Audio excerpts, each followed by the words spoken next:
Assalamualaikum warahmatullahi wabarakatuh. Pada kesempatan kali ini kita akan belajar mengenai sistem hukum dan peradilan internasional.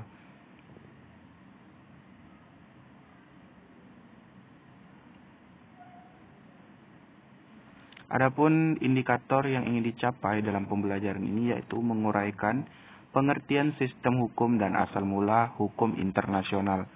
Kemudian menjelaskan hukum internasional dalam arti modern, asas-asas, sumber hukum dan subjek hukum internasional. Kemudian mendeskripsikan hubungan hukum internasional dengan hukum nasional dan proses ratifikasi hukum internasional. Kemudian menganalisis tentang peradilan internasional. Dan ini adalah peta konsep sistem hukum dan peradilan internasional. Ada pengertian, kemudian dibagi menjadi dua, yaitu sistem hukum internasional dan hukum internasional. Kemudian hukum internasional dibagi atas 5, ada asal mula, kemudian arti modern, asas-asas, sumber hukum dan subjek hukum. Kemudian untuk subnya ada hubungan hukum internasional dengan hukum nasional, kemudian proses ratifikasi hukum internasional menjadi hukum nasional dan peradilan internasional.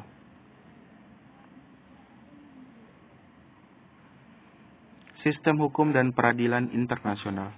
Sistem hukum internasional adalah suatu kesatuan hukum yang berlaku untuk komunitas internasional, semua negara-negara di dunia yang harus dipatuhi dan ditaati setiap negara. Sistem hukum internasional ini juga merupakan aturan-aturan yang telah diciptakan bersama oleh negara-negara anggota yang melintasi batas-batas negara. Kepatuhan terhadap sistem hukum internasional tersebut ada kalanya negara tersebut terlibat langsung dalam proses pembuatan dan tidak sedikit juga yang tinggal meratifikasikannya.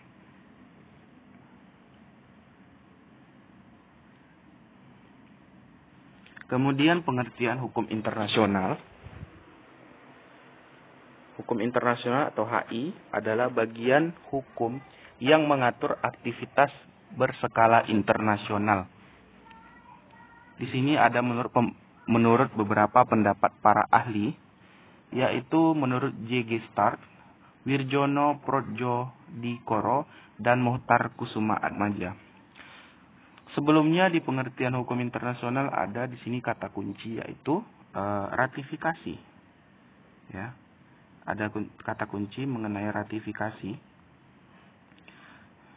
Ratifikasi itu adalah proses adopsi perjanjian internasional atau konstitusi atau dokumen bersifat nasional. Kemudian dia melalui persetujuan dari tiap entitas kecil di dalam bagiannya. Entitas itu apa? Entitas itu suatu modal yang menggambarkan suatu komunikasi dan proses. Begitu, itu untuk entitas. Kemudian kita masuk pengertian hukum internasional menurut J.G. Stark. Hukum internasional adalah sekumpulan hukum atau body of law yang sebagian besar terdiri dari asas-asas yang karena itu biasanya ditaati dalam hubungan antar negara. Kemudian ada menurut Wirjono Prodjodikoro, hukum internasional adalah hukum yang mengatur perhubungan hukum antara di berbagai bangsa, di berbagai negara, dan lain-lain. Kemudian menurut Muhtar Kusumaatmadja, hukum internasional ini adalah keseluruhan kaidah-kaidah dan asas-asas yang mengatur hubungan dan persoalan yang melintasi batas-batas negara. Ada negara dan negara, negara dan subjek hukum. Kemudian kita masuk ke asal mula hukum internasional. Bangsa Romawi sudah mengenal hukum internasional sejak tahun 89 sebelum Masehi dengan istilah ius gentium atau hukum antar bangsa. Ius gentium ini maksudnya dia berkembang menjadi suatu ius intergentium ialah hukum yang diterapkan bagi kaula negara atau orang asing, yaitu orang-orang jajahan atau orang asing.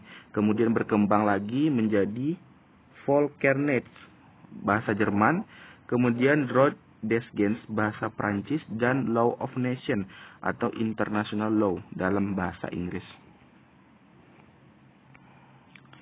Dalam perkembangan berikutnya, pemahaman tentang hukum internasional dapat dibedakan menjadi dua hal, yaitu hukum perdata internasional dan hukum publik internasional. Nah, bedanya apa?